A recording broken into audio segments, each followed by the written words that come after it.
Welcome in here to Midnight Movie Talk on this special edition this Wednesday, live from Los Angeles. Moments ago, down the street at AMC Burbank, had a chance to check out The Black Phone.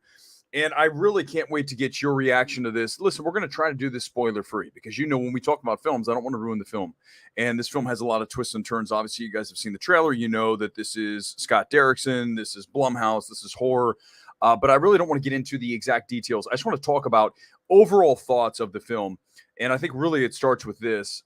When you watch this film, you see a film that is very clearly going to be liked by a very large percentage of moviegoers out there. I mean, this is a horror film that will no doubt, as I just tweeted out, have a cinema score of A- or better, which is really unheard of when it comes to horror. I mean, horror is traditionally C+ would be a good grade for horror. This is an A-, I think, at the bottom end. We could actually see an A cinema score with The Black Phone. And first of all, I want to give a lot of credit to Universal for holding these pre-screenings, these advanced screenings, these investor screenings, whatever you want to call them. Tonight, AMC did an investor screening of The Black Phone. It is brilliant marketing because now you've got a situation where this film doesn't come out until next Thursday. So if you missed it tonight, you can see it next Thursday. But one of the beautiful things about this is you get a chance, the everyday moviegoer gets a chance to go see this film ahead of time. Really for media and press and film people like myself, we get to see films early a lot. But for you guys to get a chance to do that, I think that's really cool and very smart of Universal. So I do want to just absolutely acknowledge that before we get started on this. But, listen, if I say it's going to get an A- cinema score, you know that I think the film is pretty damn good. Okay. Scott Derrickson, I think we were blessed by the fact that he was, whatever happened with Doctor Strange 2, he was removed or he left, whatever we want to call it. He left the film, and we were blessed that that happened because now I think we get a situation where you got Scott Derrickson working into space that is really where he is perfectly suited. He is a horror filmmaker. I think, you go back to my other favorite, this is now my new favorite Scott Derrickson horror film. But Sinister is probably my number 2. But this is a man who has really good eye. The aesthetics of this film, set in 1978. As a Gen Xer, you don't think that works? Oh, yeah, it works for me. And really, he embeds you in the 70s. And that's not an easy task for a filmmaker to accomplish. And he has done so. The film looks really good, really muted tones, the color palettes of greens and browns, and just depressing looking in a great way. And I think that that's another strength here is just setting. I think we discount the importance of setting so often. We talk about cinematography, we talk about screenplay, obviously, we talk about score, but setting and capturing the production design is essentially the world building. And when I watch The Black Phone, I am in Denver, in a suburb in 1978. So that is a major accomplishment in and of itself. And I think the story, now, listen, do I have some issues with the film? Yes. Is it perfect? No. But I will say that it largely works. I don't know at the end if it comes together as beautifully and masterfully as maybe it looked on screen, on paper, right, in the script. But it is a very fulfilling finish, okay, without giving it away. And again, an A- cinema score. If we get that, it's really like, are you kidding me? Never happens. Okay. I want to draw attention to a couple things. One, Madeline McGraw, the little girl in this film. I mean, you talk about, there is a moment where this is not going to give away anything with the film. There is a moment in this film where she has to endure the abuse of her dad. And I gotta say, I really thought I was watching a real beating and a real reaction to a beating. This is literally, when I watch this scene, it is horrifying. and it's made horrifying by Madeline McGraw. I pulled her up here on IMDb. Let's pull it up and see, because I'm just telling you, you're going to be hearing so much about Madeline McGraw going forward here. Let me pull it up. Here we go. All right, so let's go to the IMDb page. I don't know what else she's done. I've never seen her before that I can recall. Let's go back. Let's look at filmography here. She was in American Sniper. She must have been like, was she the baby? No, there was the fake baby in American Sniper. She couldn't have been the baby. I don't know what she was in American Sniper, but okay. So she's 2008. So what is that? She's, help me with the math here, guys. Is that like 14 years old? This is the kind of role that will literally propel her into down the road. We'll be talking about Madeline McGraw as some kind of Oscar contender. I'm not even kidding you guys when I say this, that the performance by Madeline McGraw in this film, and especially the scene where she's getting physically abused by her father, is the kind of thing that I have no problem saying supporting actress candidate. That's how good it is. Trust me. Scott Menzel saw this film weeks ago. I think he saw it in Vegas, and we talk all the time. Scott Menzel, president of the Hollywood Critics Association, really good friend of mine. And he said, the little girl is great. And I go, okay, well, what does that mean? I mean, I hear that all the time. But then you watch The Black Phone and you see this Madeline McGraw and you see that scene and you're like, yeah, that's next level shit. Okay, like legit award stuff. Okay, so be ready to hear her. She already has a few projects, you know, in the pipeline. I guess one's completed here. The Harbinger looks like another horror film. And then what's the other one here? Hold on. Captain Tsunami's Army. All I can tell you is this: she will be a major name down the road, if not sooner. That's how good she is. And the boy in the film is very good as well. But I think that, you know, his emotion, he's got to keep it quiet. He's the quiet, cool type, and he has to unleash his inner fury, you know, at the end without giving the film away. And what's interesting, I think the kid in this thing looks a little bit, actually a lot, like a young Patrick Swayze. Mason Thames. Hold on, let me pull it up. Here he is. Let's make it bigger. So he looks like a young Patrick Swayze, and he's very good as well. I mean, the film is extremely well acted. It's got a great production design and aesthetic, cinematography. The score is good. I don't know if it's great, but it's good. And Derrickson's direction is very strong. I think it's his best film, without no question about it. So here's the bottom line on this, and then we'll get into the comments, because I really just want to get right into this tonight, because I know a lot of you saw it at the investor screenings, or maybe at Regal, whatever they call their pre-screenings. Is that this is going to be huge for Universal. I mean, big. This is going to be the surprise hit of the summer, because we have seen horror films, The Conjuring. There's so many films that come out in the summer, horror. Studios now know that a horror film is great counter programming to Thor, to Jurassic World, to Minions. You put a horror film in there and you get everybody that's kind of maybe on the sidelines. They're like, hey, we'll go check out a horror film that's an R-rated film. You're going to get, that solid 20-something audience coming to see this. And the word of mouth is going to be so strong on this that it's going to do a really great multiple. Point to that cinema score of A- or better. Okay. So really, you're talking about Universal's surprise hit of the summer. I had a feeling, I called this because I had heard a lot of good things, but once you see it and I have a chance to evaluate it in person, watch the film, I can tell you that we're looking at a very substantial hit for Universal with The Black Phone. Before we get to reacts, quickly, tonight's football kit, Club Tijuana. This thing has got more sponsors patches on the back. Got like Bud Light. I mean, it is literally decked out with sponsors, and that's one of the reasons I saw this. I go, I need this. I fill up my gas at Arco. So literally, I look like a NASCAR driver tonight wearing Club Tijuana. Let's get into the comments here. It's all about The Black Phone. We can talk about Ryan Gosling as Ken in Barbie, and we will. That's a comment. But I really want to drill down on The Black Phone without spoilers. Your reactions, and you just heard what I have to say. This is going to be smash hit. No question about it. All right, let's get to it. By the way, really excited. This was fun tonight. I met a Gone Girl tonight, walking out, and we were at the same movie. Let me say this. Thank you for watching Midnight Movie Talk, okay? And all of you liking, subscribing, and smashing the like button, all those things, man, I really appreciate it. And it's all about building a community here and talking about films like The Black Phone. You go to see it, we come talk about it the same night. It's really cool. Great meeting you as well. And I know you love the movie, and I know a lot of people are going to really love it. I really like it. I think I might turn into a love if I sit on it and I sleep on it. I just know this. It's the kind of film that I'm going to tell you to go see.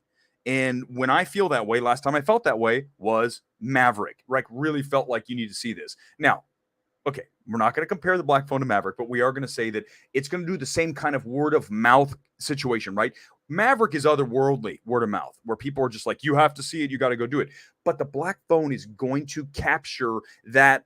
Not the same level, because that's different. That's Maverick. That's a huge part of the pie. But this is going to end up being the kind of film that people go to see, like tonight. That's why they did the investor screening. That's why Universal did this, because they know that people are going to see the Black Phone. They're going to come out and say, "Oh my God!" They're turn into your best advertising. The people that just went to see the movie turn into your PR campaign, like I'm doing tonight, talking about the film. Let's see. Let's go to another one here. I agree with you about being blessed with Derrickson not directing Doctor Strange 2. 100%, right? Sometimes in life, in fact, a lot of times in life, the things that you don't get are actually the blessings, right? You think he probably at the time was like, oh my God, I just lost Doctor Strange. Whatever happened with Marvel, I don't know the whole story. We'll probably never know it. But in life, a lot of times when things look like the mistake or didn't work out, and you're like, oh my God, it's the worst, it turns out to be the best thing for you. And I think that's absolutely the same. But if he did direct it, would he have done it a Black Phone? Probably. But you never know. I mean, here's what happens. Let's say that he does Doctor Strange 2, and then Marvel's like, we want a Doctor Strange 3, because I have a feeling that Scott Derrickson's Doctor Strange 2 would be stronger than Sam Raimi / Ghost director. I mean, I'm telling you, I do not see Sam Raimi directing that entire film. I'm just letting you guys know. I don't know. I know I'm right. I know I'm right. That Sam Raimi did not direct that entire film. Okay. Can I prove it? No, but someone can. Okay. But when you look at Derrickson, he could have been all of a sudden yanked into Doctor Strange 3 because Doctor Strange 2 was great, or whatever it is. So we don't know the answer to that, but I think that this is where he belongs. Scott Derrickson is not a Marvel director. He was, and now it's time to become something else. Okay. It's not the end of the world. If you direct a Marvel film, great. But I just think that we get trouble. Like when I look at Ryan Coogler, I say Ryan Coogler is too talented of a director to continue directing Black Panther films forever. Even though the first one was great, second one will likely be very good as well, if not great. But I really want to see more things like Fruitvale Station or whatever else he's got in his bag. That's a very, very elite director. And when you take them out of working on projects that are really more about a passion project beyond MCU, then I want to see Ryan Coogler. I want to see Scott Derrickson working outside of the MCU. So, okay, hold on. Let's get to JT. Sorry, I just missed this one. Black Phone. Scary, crazy. Ethan Hawke is terrifying. Had some pacing issues. Other hit for Blumhouse. Very good. I think that all of that works for me. It's a little long. Right, just a little long. I mean, it's about what, 145. I think you could squeeze this to about 135, 130, and it's even stronger. Most films I see, I say that, right? You can always compact a film down, even if it's 10 minutes. You'd be surprised. 10 minutes is a long time. I mean, it makes a huge difference. So I think that's one thing, again, with the pacing. But overall, it's a very, very strong film. And I know Universal is very aware of that. That's why they're screening it early like this. TV show recommendation, Arcane season 1. Okay, Gavin, I will take that under consideration as we look at those things. It's like I said, I don't watch a whole lot of television shows because it takes so much time. It's such a commitment. That said, if you guys recommend something and you really, really feel passionately about it, like I tell you guys, go watch In Fabric or go watch, some random film, Phantom of the Open recently, then yeah, I appreciate the recommendations going both ways. Gore, who was at my screen sign. Have you seen RRR? No, I have not. I will at some point, Chris Gore. You know the answer to that. He is literally just badgering me at this point. And I will. I'm sorry. Listen, I know you guys all love RRR. I saw that Chris Miller, Lord and Miller, saw RRR and said it was amazing. So at this point, I'm really like the last person to see RRR. and I apologize for being that person. Scott Derrickson dodged a bullet, not direct. I couldn't agree more. It's exactly right. It was a blessing in disguise, right? Blessing in disguise that he's not doing Doctor Strange 2. The Black Phone is going to make 30 to 40 million next week. Let's think about that for just a second. Okay, so we've got this weekend, we have Lightyear, okay? And we have Dominion weekend 2, we have Lightyear new. Obviously, neither of those films is really an exact match for the Black Phone.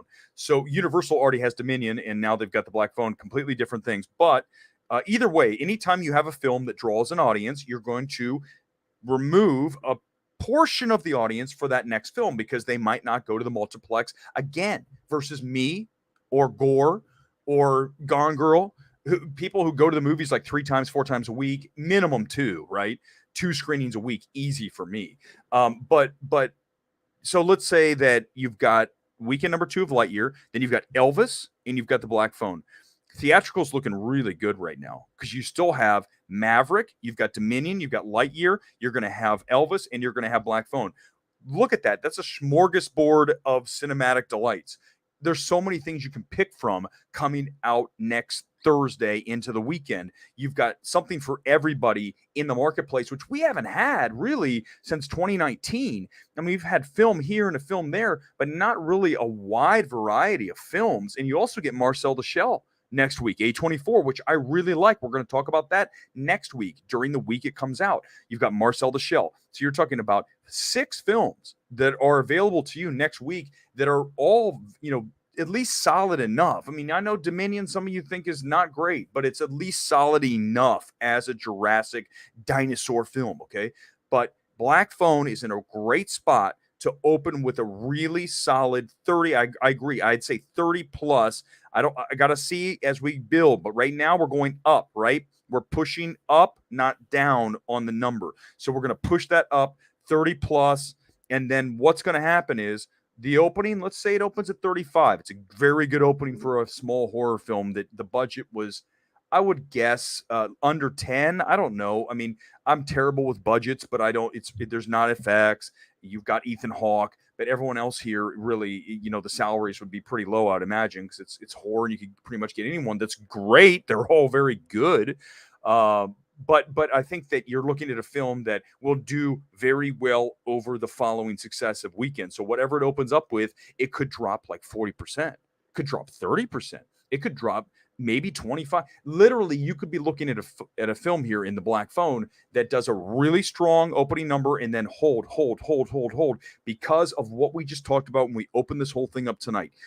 It is about word of mouth. It's about cinema score A-, which for horror, I think it might be an A. I really think it's going to be an A, but I'm telling you no lower than A-. That tells you word of mouth is very strong. And if that's the case, then you're talking about week after week, hold. And that's going to be so, I mean, Universal's very aware, and they've got to be excited about that because then they have Minions coming up like 2 weeks after that. By the way, if you went to see the Black Phone tonight, did you see that Minions promo?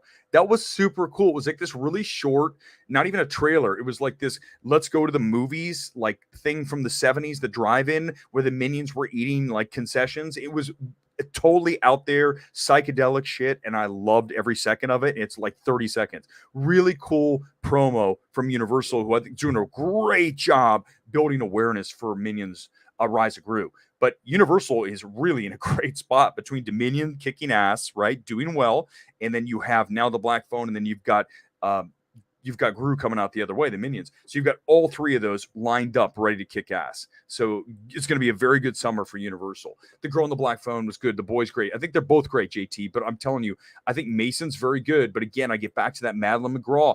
I mean, this girl is just going to be a huge star. Let me pull her picture up just in case you guys have seen the trailer. Okay. So it's not like, but I'm just saying that you just make sure you learn this face, because I'm telling you here tonight that she is going to be a very, very, very big star. Okay.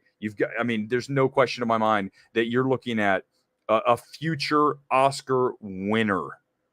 Okay. In Madeline McGraw. No question. By the way, is she, just for a second, McGraw, is she by any chance Tim McGraw's daughter? Give me a minute. Let's do a little search here. Let's see. I'm just see. These are the things I'm like. Wait a second, McGraw. So often that happens out here. Let's see. Older brother Jack, twin heart. Here's the bio. Give me a second. Violet. I don't know. It doesn't say here. If you guys know, let me know. I'm just curious. Younger sister, older brother. No, it doesn't say that. Okay, so anyhow, she's very good. Okay, she's very good.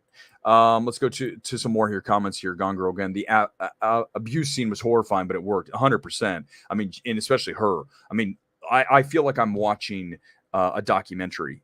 That's how great. It is one of those moments, and you get them from time to time when you go to a movie. You don't expect it in the black phone, but you get those moments that you're just like, okay, now we're here. We're literally like, right, we're all the way up at this level that is, we'll do it over by up. We're all the way up at this level. Forgive me for that. I mean, literally, it's that kind of performance by her. And I have no problem. In fact, right now, as soon as I'm done doing this, I'm going to go to awardsace.com, my site. And who do you think I'm going to put under supporting actress? I am absolutely going to put Madeline McGraw in there. 150% Madeline McGraw is going up on the Awards Ace supporting actress candidates. Am I saying it's going to happen? No. Am I saying that it could and should be a possibility? Absolutely. Here's my website, awardsace.com. Let's go down to, so here it is. We'll go to supporting actress candidates. In fact, you know what I'm going to do? I'm going to put her face in the box right here. If you guys go to Awards Ace, you know I highlight a film or performance that I think has a shot and or is coming up soon, like Elvis is here. You've got Nope. You've got Hanks and Elvis, and you've got Crimes of the Future. I've got Kristen Stewart, which, by the way, there's no chance. I mean, this is not a great Kristen Stewart performance. So, frankly, that picture needs to be changed. We will do that as soon as the stream's over. It's good. She's going to be gone, and we are going to put Madeline McGraw's picture up on Awards Ace, and we're going to slot her right here behind Audra McDonald and Elizabeth Moss. That is where we're going to stick her because obviously it's alphabetical, and that's that. That's how good she is. And don't tell me I don't know what I'm talking about. I know damn well what I'm talking about, and you guys know it too. Aaliyah, good evening to you. Without spoilers, what is it about the black film that caused it to earn such a high cinema score? I'm not going to tell you. What do I always say about cinema scores, especially with horror? If it's low, what happens at the end? Not going to say another word. I'll let you figure the rest of that out. But something happens at the end when the score is super low. And when it's high, something different happens. Okay, Aaliyah? Yeah, I'm not going to ruin the movie for you. Chris Gore, RRR is in my top 10 list for the year. You're, okay, first of all, I admit to being crazy, but for not seeing it, that's the very least of my reasons for being crazy. But I will say this, that, I mean, I don't think I could put together 10 films I love. I could put together 5. Number one is tied. It is X and it is Maverick. Okay. Maverick and X are my 2 favorite films of the year. Behind that, we'll go probably The Batman. I would put Marcel the Shell up there, and I would put The Black Phone in the top 10. So, I mean, but I don't know if I can come up with 10 films. I'd have to think about that. I mean, Phantom of the Open. Phantom of the Open's absolutely in my top 10 films of the year. So there's that. All right, we got to gun through these comments, guys. I really love it. Thanks again for smashing the like button and subscribing and spread the word. We're building a community here on Midnight Movie Talk live from Los Angeles every Sunday, Tuesday, Thursday. Tonight we're going to do Wednesday. We'll go dark tomorrow because we've done back to back and we're talking Black Phone. I mean, we're going to talk. If you want to do box office, we'll do that too tonight, so we can get that out of the way for the weekend. Black Phone's 100% on Rotten Tomatoes. There's no way it's going to go below. You can't say this is a rotten film. Okay, so there's only degrees of good here. Therefore, it probably will stay right up there at that 100% mark or very close to it. I can't imagine someone flipping this to rotten. If you flip this to rotten, I really have a question about how you grade films and, frankly, what you're doing. Because you can have issues with the film, and I do, okay? And I don't want to get into all of the nitty-gritties because, again, we don't want to do the spoilers here. I think I have to do spoilers to really get into some of the serious, not even serious issues, minor issues I have. I think one is overlong just a little bit, but that's still an issue, is that it will be fresh. it will not be rotten. There's no way that it's going to get dinged to rotten. I just can't see it happening. Paul, good evening to you. Black Phone is excellent. So is RR and Fire Island. You know, Paul, Paulie, thank you. I'm sitting here every time I see your name, Paul. Here, I go. Wait a second. Paul is my wonderful friend from Twitter, Academy Picks. Follow him on Twitter, and we sat next to each other tonight. What was interesting when we did this, Paul, and I know you heard them. People were like literally cheering and screaming and having conversations about how affected they were by what was happening on the screen. And normally I want it quiet, but in this case I was okay with it as long as it's just like short and sweet. But you could feel the energy and the passion from the crowd, which again helps me identify when I'm evaluating the film if it's going to do well from a box office standpoint and certainly from a cinema score. And I can just tell from the people around me. The people in our immediate vicinity, by the way, sold out. There was like 3 seats in the front. Wasn't a huge theater, but either way, sold out. And now word of mouth drives, and business will open even bigger next Thursday. JT, everyone in my screening last night was enjoying it 100%. But stop saying last night, JT. You're messing with me, man. When you say last night, it is last night for you because I know it's 12:43, but it's only 9:43 here. So please base everything around Los Angeles. We're doing this live from LA. I don't care if you're in New York, right, or New Jersey. Right? I know you're right near New York City. But yes, everyone loved it. It doesn't surprise me. I'm going to be telling my friends to see this top 3 of the year so far. Yes, this is what's going to happen. This is exactly what's going to happen here. I'm going to tell all my friends to see this. This is how films take off, like Maverick. All right, they soar because people say, you got to see this film. And then you do that, and the next person does it, and on, catches like wildfire. That's what's going to happen here. Chris Gore, smash the like button. Thank you, sir. Like Eric smashes the weights at Equinox. Oh, God. I should, at some point, no, I'm not going to pull it up. But yeah, I do go to the gym, and I think it's very important. We've had this discussion before. I'm in a movie talk. We're going to talk movies, but I also think it's very important that you do some form of exercise, okay? I'm not going to drill down on that tonight, but it really is. And thank you, Chris, for being a fan. Chris is one of my oldest friends here in Los Angeles. When I got out here in 16, 17, 18, it was, in those years I was out here and I was middling about. And then I met Chris at an awards party for Crazy Rich Asians. And I remember it. And I had just sent a tweet about, I think it was the Boba Fett movie getting canceled. And he was like, "You're the guy who sent the tweets." Yeah. And we started talking. And I go, I like this guy. And we ended up hanging out at awards parties.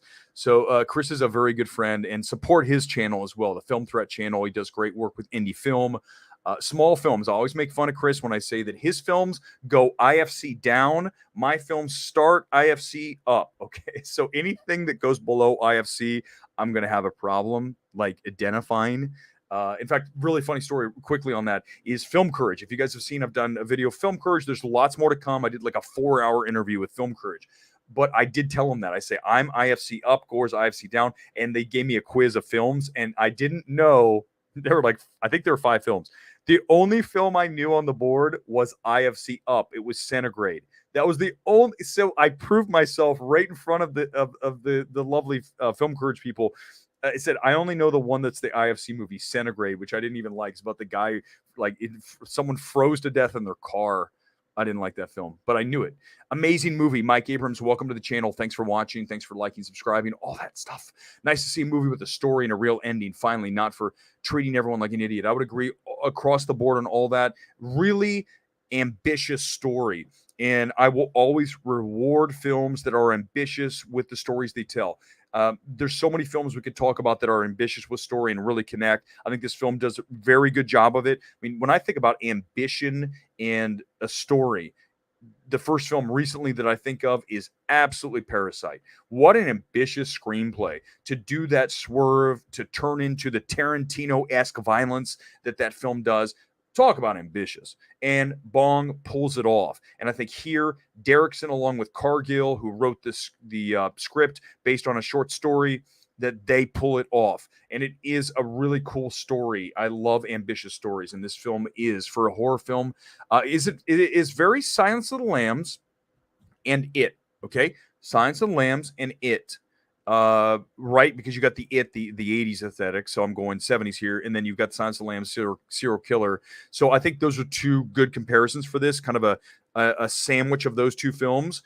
and that's good. Those are, I think it's better than it. How about that? I'll say that right now. I think the Black Phone is stronger than it, either it or it Chapter Two. So there's a very glowing recommendation right there. Um, Kevin Diaz, good evening to you. Welcome to the channel. Who's the biggest movie star for you? For me, I feel it's between Hanks, Cruise, DiCaprio, and Will Smith. Um, I would say Brad Pitt.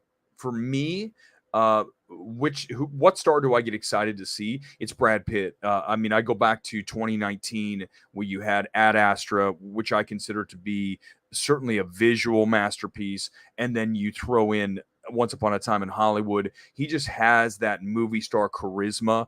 But as an actor, a pure actor, it's DiCaprio.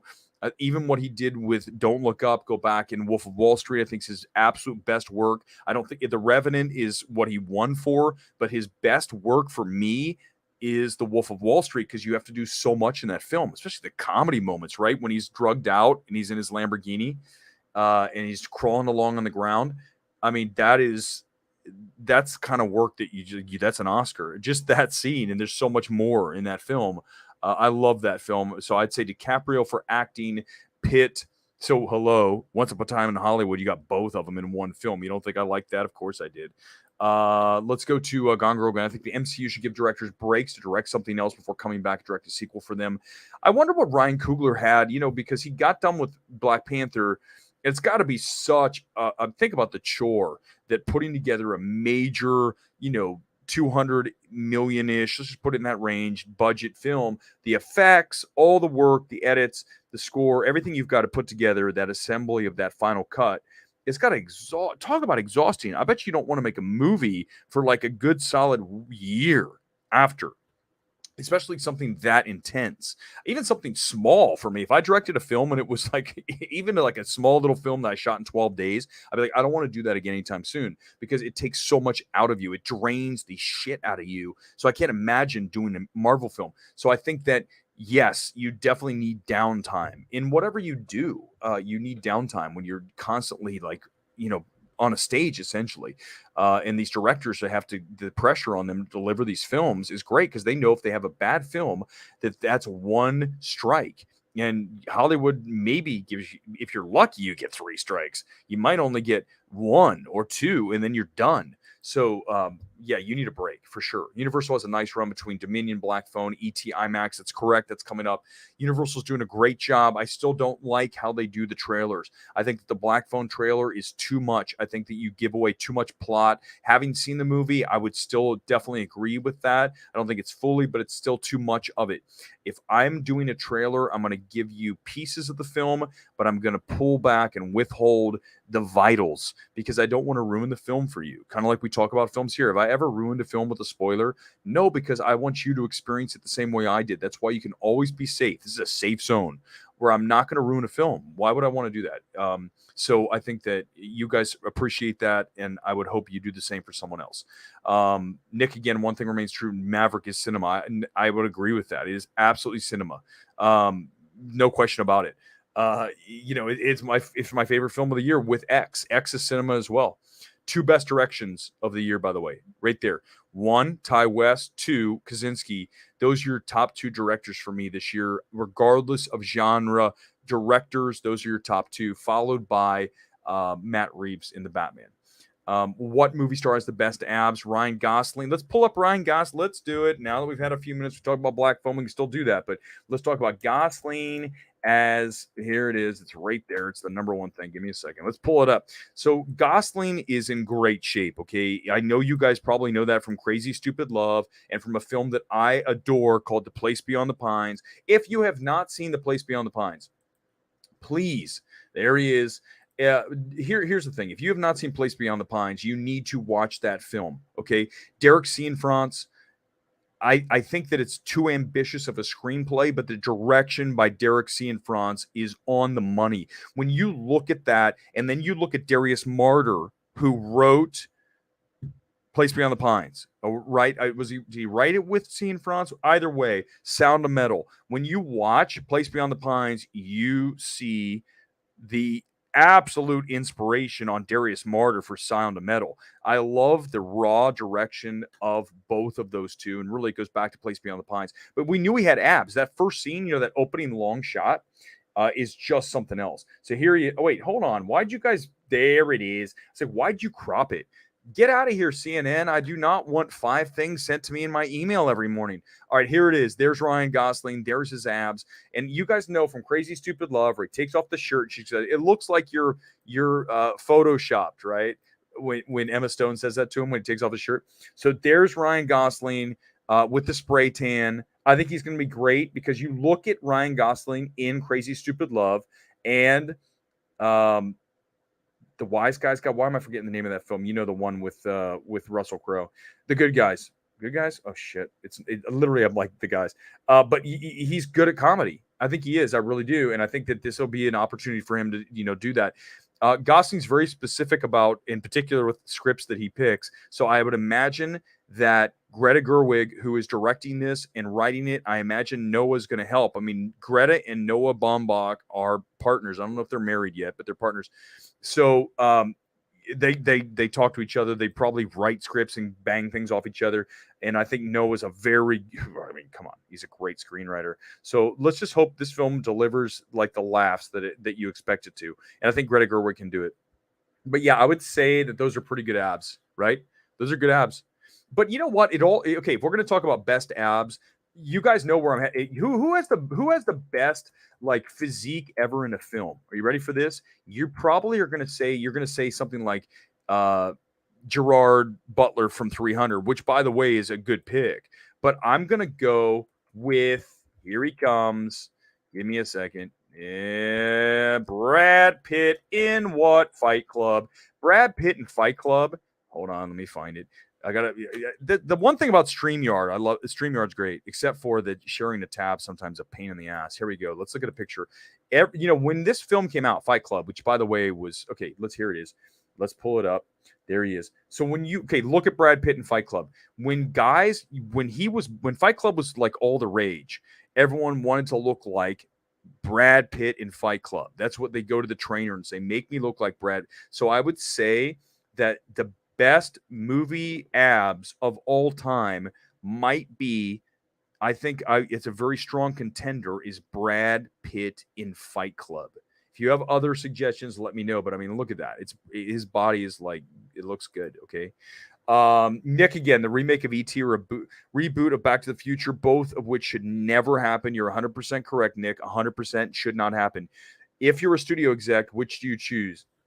Back to the Future. Reboot Back to the Future because you can do a different story with that. E.T., you've got to pretty much go back to the same exact story. Back to the Future, you can redo it. You can set it in a different decade. You can have it go back to the 80s. That's what I would do. Of course I would do that, right? I would go, we're going back to the 80s, like 1985. So you can do more with that script. So the answer is without question Back to the Future over E.T. E.T.'s, you don't need to remake the film. There's no reason. There's nothing to do with that script. You're just going to do a shot-for-shot remake. With Back to the Future, you can change the script. You can reset it. You can have it deal, again, different era alone changes everything. Universal better renew cell phone. Good evening to you. Universal better renew that Blumhouse first look deal. They make Universal a major player in the horror department like New Line and Warner Brothers. Black Phone has been having good buzz forever. They first screened this at was it Beyond Fest? I mean, it's been a while. So they know that people like this film.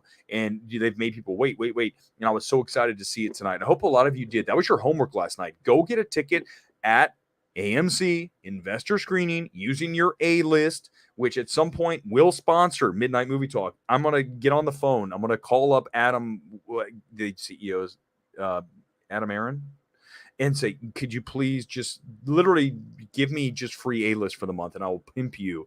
I'm literally doing it for free already, how it is. Aaliyah, things definitely do work out for the best. Never say never. Exactly. Derrickson could return to the MCU to direct. One never knows. Interesting. I wonder about that because I don't know what happened. Traditionally, if it's a parting of the ways, then you could be seeing a situation where it's never going to happen again. I mean, I don't know if Lord and Miller are ever going to do another Star Wars movie. You know what I'm saying? But that was I think that was further down the line. Plus, Derrickson already did do an MCU film. I agree with you about the ending of The Black Phone. Do you think it could have worked a little better with a longer runtime, maybe 2 hours? No, I think it's actually maybe a tighter runtime. I don't, here's the thing. The Black Phone's very, very good. But I think that the script is almost a little too ambitious, overly ambitious. Um, that said, it's not enough to ding the film to make it, non-recommendable or even bring it down that far as a grade. But I think that it could have been something that's almost like a classic. I think it's very good, but I think we could have been squeezing into the classic category with a few changes in story, a little bit tighter, a couple things I'd change with the plot, but overall it's very good. I mean, that's the thing. It's hard to say that, exactly the first thing I would do. I would just say first thing I'd do is squeeze it a little bit, just compact it a little bit. I understand what you're saying about the longer runtime. That I just would make the story a little less complex, just a little bit. Just squeeze the scope slightly. JT, Warner Brothers having Elvis fan event next Tuesday. Yes, in fact, I plan to see Elvis next Tuesday at that event. I'm very excited to see it. Austin Butler's going to kick ass. We know that. The question is at that 2:45 runtime, does it hurt the film? I'm hearing a little bit of a mixed reaction to the film, and I'm very curious about that one. I can't wait to see it as well. Black Phone had a great spanking scene. Can you rank your best cinema? Gore, the best questions. Okay, well, obviously this would be way up there just because of what Madeline McGraw does. Okay, she is that great in that scene. Best spanking scenes. Good Lord. Someone help me on that. Chris, give me your top and we can riff off each other. None are popping to mind right now. I apologize for not having a list of the best spanking scenes of all time. I prefer a happy ending. Oh Lord! Now both of you in my screening tonight, and both of you coming after me tonight with these things. I prefer a happy ending. Don't we all, Paul? I saw the Minions promo. Wasn't it good, JT? It was really good. Oh no, here comes Alan Ing from Film Threat. The Film Threat people are ganging up on me tonight. Spanking, open hand or toy. Oh my God, Alan! Of all the people to utter that line. And I can just see you saying it. I cannot imagine you saying it. So it's very strange. Alan's like the most buttoned up, cool, laid back guy. For him to say that, like spanking, like Alan, this is just absolutely goes against everything that you are. Universal's marketing for Minions is crazy good. I would agree 100% with that. I think the film will work for audiences more than the first Minions. Again, when you go back and you look at Minions, I'm going to make sure I'm right about this. The last Minions movie was 2017. Okay, so Minions was 2015, but I'm talking about the Despicable Me franchise. The last one was Despicable Me 3, right? And that was 2017.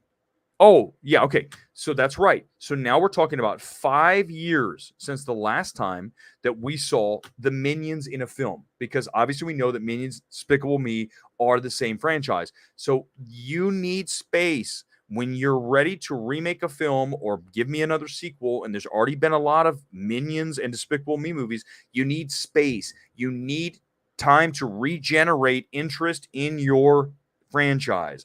5 years, 2017 to 2022, is just the right amount of time for people to get excited about Minions again, or Despicable Me. Obviously, it's a sandwich of both because you got Gru and you got the Minions. So I think it's right. If it was 2 years, I'd say we're in trouble. 3 years, still trouble. 4, better. 5, we're right about there. The longer you give a franchise to regenerate interest, the better off you're going to be the next time you put it on the big screen. It's basic, right? So simple. The kids crying was so authentic, especially for a big film. Alan, listen, Madeline McGraw in this film. I'm telling you, as soon as the stream goes down and when it's dark, I'm going on to Awards Ace. I'm going to put Madeline McGraw picture on Awards Ace as a supporting actress candidate. That's how good it is. Alan, you just said it. It's authentic. I feel like I'm watching a real beating. I'm not saying that's a good thing, okay? I'm just telling you that it's like, wow, you are blown away by that scene. And if you talk about an awards contender, why, that's what you're looking for. Anytime that you get to that point where you go, wow, and you sit there and you watch it and you're taking completely to another level, that's what that was. I see you put Civil War. Yes, you do see it right there, right? Civil War's here above uh, Wonder Woman 84. Wonder Woman 84 is always going to be somewhere on the board. I have it in a pretty good spot here, but at some point we really need to move it out. Okay, we need to move something better like Moneyball down, or Shape of Water's here, Birdman, Avengers Endgame here, Moonlight, Lamb. I love Lamb. La La Land, King Richard. Good Times right there. Really, I should move Good Time up and put it, but it just as a joke. It's a joke. It's the laughiest, the laughiest sequel in the history of film, and the worst comic book movie, Wonder Woman 84. But yet here's Warner Brothers saying, hey, awards. It says right here, awards 2020 on the side. Okay, if you think that's an awards film, oh my God, who decided to send that screener out? Unreal. Cell phone. You want to see the black phone? Of course you do. You do. Cell phones. I don't know. Do you get along with landlines? Because that it's the rotary dial, right? So that brought me back to the 70s as well. I mean, I was young, but I absolutely remember 70s, 80s very well. Okay. So does Chris Gore. He's old. But did it not feel like it was really grounded in the 70s? I mean, it just felt great. Very, very organically grown. All right, let's go a few more here, and then we're going to wrap up this edition of Midnight Movie Talk here on YouTube, of course. Where else? Yeah, okay, let's keep going. Lightyear box office predictions. Let's do that because we're not going to go live tomorrow. We're going to do Thursday show tonight. So Lightyear box office prediction right now, I've got it at 90 to 105. I'm going to take it at about 97. I think that the reviews are strong enough, and I think Socks is great, and I think the film is good enough to get us to that 90 range. Again, family film, but it will be affected by Dominion, because remember, Dominion just came out. So Dominion, and now we have Lightyear. It's going to get dinged by that. A lot of families went to see Dominion last weekend, but I'm going to put it at 97 million for the 3-day, which would be Disney be very happy with that number. I mean, if it's sub 80, we got a problem. That's going to be a very big disappointment. I think anything north of 80 is good. Anything north of 90 is better. Anything north of 95 is very good. So if we go above any of those numbers, there's my range. I should be an analyst. Someone should pay me money to literally do what I just did and say, because that way you can affect the stock price, because I would be right. And then when it comes out at 90, if it comes out at 97, by the way, guys, first of all, I'm going to splice this clip and I'm going to just run the shit out of it and go, look. Now, if it doesn't, I'm going to delete the entire thing and it'll disappear. But just know this, that God, my mouse just died. Mouse, what are you doing here on me, you stupid mouse? All right, now I got to go to the Alan remembers this from last time. I had to go to the actual touchpad. What a nightmare that was. Hey, it's sort of working. Rob, Sinister is one of my favorite horror films of all time, so I imagine I would love this. Derrickson Hawk collab as well. Exactly. Hawk, they work together in Sinister. Yeah, it's better than Sinister. I really like Sinister too. Here's the one thing I will say. I don't think that The Black Phone is necessarily a scary film, okay? So I don't know if I was scared. There's some jump scares, but I don't recall being like super scared or like going, oh my God, I'm really terrified. But that said, it's very good and has a great, ambiance to it. And again, the aesthetics, the 70s aesthetics are just amazing. Nico, good evening to you. Tottenham just released new kits. I will definitely need to get a Tottenham kit in here, but I'm very particular about my neckline. I know this.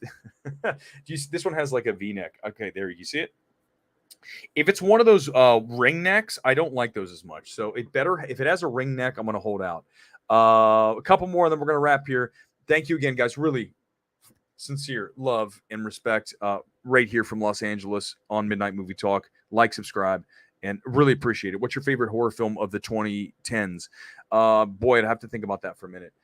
Let me come back to that because it's like it doesn't pop in. I mean, certainly, if you want to count, obviously, Hereditary. I mean, Hereditary is, I believe, 2019, right? It is a true horror classic. I mean, I think that there's no question that Hereditary is that. So that would be, if we're going to squeeze that past, 2010 to 2020, then you're looking at Hereditary for me very clearly as that. Heartbreak feels good in a place like this. Oh, here's the thing.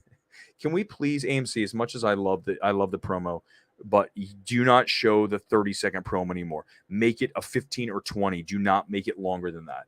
I think Ryan Coogler knew about Chadwick when he wrote the sequel. Okay, for sure. I think that at this point I want to see Coogler move on. And I know, Alan, I know you saw Fruitvale Station. I love Fruitvale Station. I love the filmmaking there. I want to see him make more films like that. So that's the selfish want that I have for Ryan Coogler. Universal gave away too much in the Nope trailer. I couldn't agree more with that. I was like, why are you guys giving me so much of Nope? I liked it better when it wasn't there. Okay, hey, we got a new person here tonight. Welcome to the Flaccid Phoenix. I can't wait to see Black Phone. Also, everyone smash the like button. Flaccid Phoenix, welcome to the channel. And thank you for that. Yes, 100%. You're going to love it. You really are. You're going to like it. No one's going to dislike the Black Phone. They're going to have varying shades of really like. Sheesh, Eric, you and Gone Girl should get a private rental. Oh man, I love Matt McGraw ever since she was an Outcast. I didn't know she was in another. See, this is what sometimes when I don't watch the shows, I'm like, I've never seen her before. So that was that's new for me tonight. Hold on for a second. I prefer Paul. No, don't even. If you're gonna say Uncut Gems over Good Time, we are never going to sit next to each other at a screening again. And frankly, I'm never going to invite you to another screening. Our relationship is effectively over as of 10:08 on this Wednesday night. Done, severed. Paul, it's over. You cannot pick. Oh, wait a second. Yeah, he's just trolling me at this point. Just always down for a good time. Listen, Nico got it. Nico knows that it is Good Time greater than Uncut Gems. You need to make sure those are in the correct order, because if you don't have those films in the correct order, we have a problem. You and I are never going to see eye to eye on things, because there's no way that Uncut Gems is a better film than Good Time. There's just zero chance. So please don't even go there. Nico, you're correct. And no, Wonder Woman 84 is not a masterpiece. Iron Man 3 is good. Don't make me break into the Iron Man 3 is garbage again. I've done it so many times. I'm only going to say this. When you neuter, when you rip the cock off of the Mandarin, the way that they did in Iron Man 3, there's no chance that I could ever say that Iron Man 3 is one of the best MCU films. Just for that alone, literally the snipping of the balls of the Mandarin is literally how can you ever come back from that? You can't. That's why Iron Man 3 is not good. So that is a massive fail for you. I know you're trolling me. I know you're trolling me, and there's nothing wrong with that. And that's why you gave me one more chance to rail the film, which I appreciate. You teed it up for me, and whack. I love my MMT fam. This is the Midnight Movie Talk fam. Thank you. And thank you for being there tonight. Chris, are you, by the way, Gore, he was at the Black Phone with me. So I was next to Paul, who's in here in the chat tonight. And then down in front was Gore sitting on the side. Chris Gore, if he doesn't like a film, wanders off. He will just get up out of his seat and wander off like down to the lobby. And he disappears for like a very long time, at least 10 minutes. And then what just happened? Where did he go? He runs off to MacGuffin's bar and orders another Truly. I'm going to bust your ball. The man literally should have a Truly tap in his house. How do you not already have a keg of Truly for the guests that come to your place there in Pasadena when they walk in? Would you like a Truly on tap? Here it is. We have Blackberry tonight. I mean, literally, that's what you should be doing at your place in Pasadena. I might come over more if you had Truly on tap. By the way, it is the 1 a.m. The 1 a.m. movie talk now on the East Coast. It's the 10 p.m. movie talk. I just like the name. Truthfully, I think I'm going to start doing midnight movie talk at like 7 o'clock on the East Coast. You're like, what the hell is going on here? Just to mess with everybody. We're moving the show to 8 Eastern. And we're still going to call it Midnight Movie Talk. It's like the Lego movie. It's Taco Tuesday on a Wednesday. I think that's the line, right? By the way, Lego Movie. Hell yeah. Lego Movie. Up. By the way, Up's a new edition, in case you guys didn't notice. And the best part about this screener is look what it's from. It is literally the portrait from the montage. Oh my god, the beautiful scene of their life, right? That is Up, and it's the best part, and I love that that's the cover of the screener. Green Knight, although I love David Lowery. I just like the box, looks great, right? And so does Rocket Man. And a Ghost Story is up here because a Ghost Story kicks ass, and it's one of my favorite films of the past decade because it's spiritually just beautiful. All right, couple more and we're out of here. No, you don't, cell phone 20. No, Blade Runner 2049 is not perfect. You guys know Film Courage has that short little clip. The reason is very simply that Denis makes every scene go on too goddamn long. If he tightens that film up from, the runtime, 245, okay, which is going to be a problem with Elvis too. 245. It's a long film, man. If you get that film to 210, first of all, I like the film more.